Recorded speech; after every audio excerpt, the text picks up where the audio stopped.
ஜெய் ஸ்ரீராம். ஒரு அருமையான திருக்கோயில். படைப்பு தொழிலை செய்யும் முருகப்பெருமானினுடைய திருக்காட்சி. மலை ஏறுறதுக்கு காலையில் 7 மணிலிருந்து சாயங்காலம் 4 மணி வரைக்கும் தான். இந்த மலையை பார்த்த உடனே கோயிலுக்கு போகணுங்கிற ஒரு தோற்றம். ஆனால் உடம்பு சரியில்லாதவங்க, கொஞ்சம் உடல்நிலையால் பாதிக்கப்பட்டவங்க இந்த மலை ஏறுறது ரொம்ப கஷ்டம். 4 மணிக்கு மேலே இந்த கோயிலுக்கு போக முடியாது. என்ன காரணம்னா, வனவிலங்குகள் அதிகமாக நடமாட்டம் உள்ள இடம். திங்கக்கிழமை, செவ்வாய்க்கிழமை, வெள்ளிக்கிழமை போகலாம்.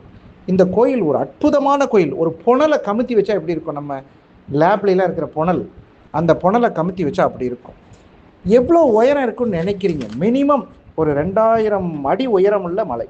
மேலே போனோடனே தென்றல் காற்று அவ்வளோ அழகாக வீசும். இந்த படிக்கட்டை பார்க்க பார்க்க ஆனந்தம். நித்தம் ஓடி வருவேனே அப்படின்னு சொல்கிற மாதிரி முருகப்பெருமான நிதமும் ஓடி பார்க்குறவங்களும் இருக்காங்க. இந்த ஊரில் பக்கத்தில் எங்கெல்லாம் இருக்காங்கன்னு கேட்டிங்கன்னா, புளியம்பட்டி, சத்தியில் இருக்கிறவங்களாம் பெரும்பாலும் செவ்வாய்க்கிழமை, திங்கக்கிழமை, வெள்ளிக்கிழமை தவறாமல் வர்றவங்க இருக்காங்க. இந்த கோயிலுக்கு ஓதிமலைன்னு ஏன் பேர் வந்துச்சு அப்படின்னு கேட்டிங்கன்னா, சிவனுக்கு உபதேசம் செய்த மலை. ஓதுதல் என்றால் சொல்லிக் கொடுத்தல். அந்த ஓதிமலை ஆண்டவர் இருக்கக்கூடிய காட்சி அருமையான காட்சி. 5 முகம் கொண்ட முருகனை பார்ப்பது பெரிய சந்தோஷம். 5 முகம் 8 கரங்கள். இந்த ஊருக்கு பேர் ஞானமலைன்னு பேர், இரும்பறைன்னு ஒரு பேர். அதாவது படைப்பு தொழில் தடைப்பட்ட காலத்தில் முருகப்பெருமான் படைப்பு தொழில் செய்ததாக சொல்லப்படுகிறது வரலாறு.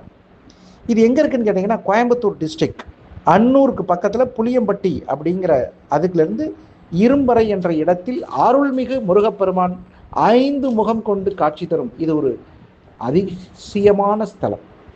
முருகப்பெருமான் இந்த இடத்தில் ஞான முகமாக இருக்கிறார். விருட்சம் ஓதிமரம், தீர்த்தம் சுனை தீர்த்தம். இந்த கோயிலுக்கு போகணும்னு நினைக்கிறவங்க முருகன் அருள் இருந்தால் மட்டுமே போக முடியும். ஏன்னா இந்த கோயில் அவ்வளவு பழமையான கோயில். இந்த கோவிலுக்கு செல்பவர்களுக்கு குழந்தை வரம், ஞானம், அறிவு, புத்தி, செயல்பாடுகள் எல்லாமே நல்லா இருக்கும். சரி, என்னோட உடல்நிலை சரியில்லை, நான் வேற வழி இல்லை, என்னால் மலை ஏற முடியாது, அந்த முருகனை பார்க்க முடியாது அப்படிங்கிறவங்க இந்த கோயில் படிக்கட்டை தொட்டு கும்பிட்டு போனாலே அவ்வளவு அற்புதங்கள் நடக்கும். அதனால் இந்த கோயிலுக்கு யாருக்கெல்லாம் வாய்ப்பு இருக்கோ மேலே போய் சாமி கும்பிடுங்க. இல்லை என்றால் சில பேர் படிக்கட்டை தொட்டு கும்பிட்டே போனாலே பலன் உண்டு. கீழே இருக்கிற விநாயகர் கும்பிட்டு மேலே ஏறுறோம். இது ஏற்கனவே நான் போயிட்டு வந்த கோயில் தான். இந்த கோயில் வந்து பார்த்திங்கன்னா, கட்டும்போது செங்கல் மணலெல்லாம் நாங்கள் சுமந்து கொண்டு போய் மேலே கொடுத்துருக்கோம். இந்த கோவிலுக்கு அடிவாரத்திற்கு போனாலே பலன் தரும் அதிசய கோயில் அப்படின்னு சொல்லலாம். அப்பேற்பட்ட ஒரு அற்புதமான திருக்கோயில். யாவரும் சென்று பயனடைய வாழ்த்துவது உங்கள் நல்ல நேரம் நாகராஜ், நங்கநல்லூர் மற்றும் கோவை. வணக்கம். வெற்றிவேல் முருகனுக்கு அரோகரா.